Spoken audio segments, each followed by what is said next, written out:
My name is Dr. Anthony Levatino. I'm a practicing obstetrician-gynecologist, and I've performed over 1,200 abortions. Today I'm going to describe a second trimester surgical abortion called dilatation and evacuation, or D&E. A D&E is performed between 13 and 24 weeks of pregnancy.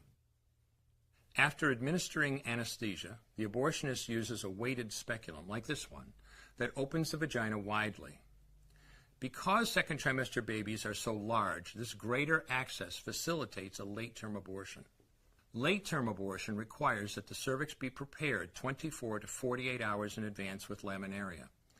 Laminaria is a type of sterilized seaweed that absorbs water over 8 to 12 hours and swells to several times its original diameter. Once removed, metal dilators can be used to further open the cervix as needed. Once the cervix has been stretched open, the suction tube is placed inside. A baby at 20 weeks gestation is as big as the length of my hand, from head to rump, not counting the legs. The suction machine is turned on, and pale yellow amniotic fluid surrounding the baby is suctioned out through the catheters. With babies this big, they don't fit through catheters this size.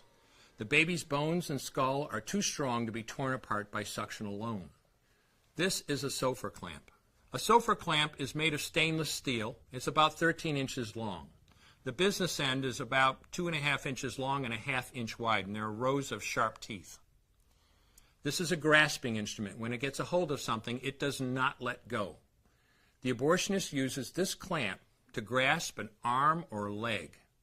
Once he has a firm grip, the abortionist pulls hard in order to tear the limb from the baby's body. One by one, the rest of the limbs are removed, along with the intestines, the spine, and the heart and lungs. Usually the most difficult part of the procedure is extracting the baby's head, which is about the size of a large plum at 20 weeks. The head is grasped and crushed. The abortionist knows he has crushed the skull when a white substance comes out of the cervix. This was the baby's brains. The abortionist then removes skull pieces. He removes the placenta and any leftover parts of the baby with a curette, scraping the lining of the uterus for any remaining tissue. The abortionist then collects the baby parts and reassembles them to make sure that there are 2 arms, 2 legs, and all the pieces. Once all the parts have been accounted for, the abortion is complete. For the woman, this procedure carries a significant risk of major complications, including perforation or laceration of the uterus or cervix, with possible damage to the bowel, bladder, and other maternal organs. Infection and hemorrhage can also occur, which can even lead to death. Future pregnancies are also at greater risk for loss or premature delivery due to abortion-related trauma and injury to the cervix. As I mentioned at the beginning, I'm Dr. Anthony Levatino, and in the early part of my career as an OBGYN, I performed over 1,200 abortions.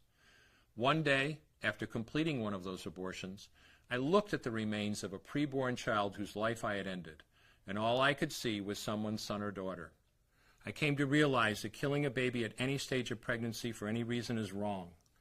I want you to know today, no matter where you're at or what you've done, you can change. Make a decision today to protect the preborn. Thank you for your time.